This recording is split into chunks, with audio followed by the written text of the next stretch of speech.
రాష్ట్రంలో మైనారిటీల నమ్మకాన్ని కోల్పోయిన కూటమి ప్రభుత్వం. రాష్ట్ర వైఎస్ఆర్సీపీ కార్యదర్శి మైనారిటీ బాజీబాబా ఈరోజు విజయవాడ ధర్నా చౌక్లో ముస్లిం ఐక్యవేదిక రాష్ట్ర అధ్యక్షుడు జాఫర్ అలీ ఆధ్వర్యంలో జరిగిన నిరసన కార్యక్రమంలో రాష్ట్ర వైఎస్ఆర్సీపీ మైనారిటీ అధ్యక్షుడు వి ఖాదర్ భాషా గారి ఆదేశాల మేరకు బాజీబాబా పాల్గొన్నారు. రాష్ట్ర ప్రభుత్వం గుంటూరులో అంజుమనే ఇస్లామియా అనే ఒక ధార్మిక సంస్థను నడుపుతున్న కమిటీ వారికి తెలియకుండా సుమారు 72 ఎకరాలు ఐటీ హబ్ నిమిత్తం వక్ఫ్ ఆస్తులను పప్పుబెల్లంలా లీజుల పేరిట పంచటం మైనారిటీల మీద వివక్ష చూపటమేనని, గత ఎన్నికల్లో మేనిఫెస్టోలో మైనారిటీలకు ఎన్నో అమలుకాని హామీలిచ్చి దాని అమలు చేయకపోవటం మైనారిటీలకు మోసం చేయటమనేది చాలా దారుణం తెలియజేసినారు.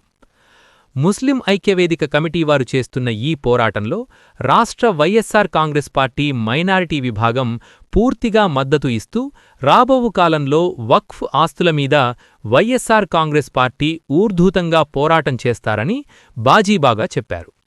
ఈ కార్యక్రమంలో వైఎస్సార్ కాంగ్రెస్ పార్టీ రాష్ట్ర కార్యదర్శి గౌస్ ముహిద్దీన్, ఎన్టీఆర్ జిల్లా మైనారిటీ అధ్యక్షుడు షేక్ మస్తాన్, రాష్ట్ర సహాయ కార్యదర్శి బడేమియా, ముస్లిం ఐక్యవేదిక ఉపాధ్యక్షుడు సలావుద్దీన్, రాష్ట్ర ప్రధాన కార్యదర్శి అబ్దుల్ రెహమాన్, రాష్ట్ర అధికార ప్రతినిధులు సయ్యద్ ఖలీల్, షౌకత్, ఎన్టీఆర్ జిల్లా అధ్యక్షుడు ఫక్రుద్దీన్, సంయుక్తకర్త సయ్యద్ రఫీ తదితర ఐక్యవేదిక నాయకులు పాల్గొన్నారు.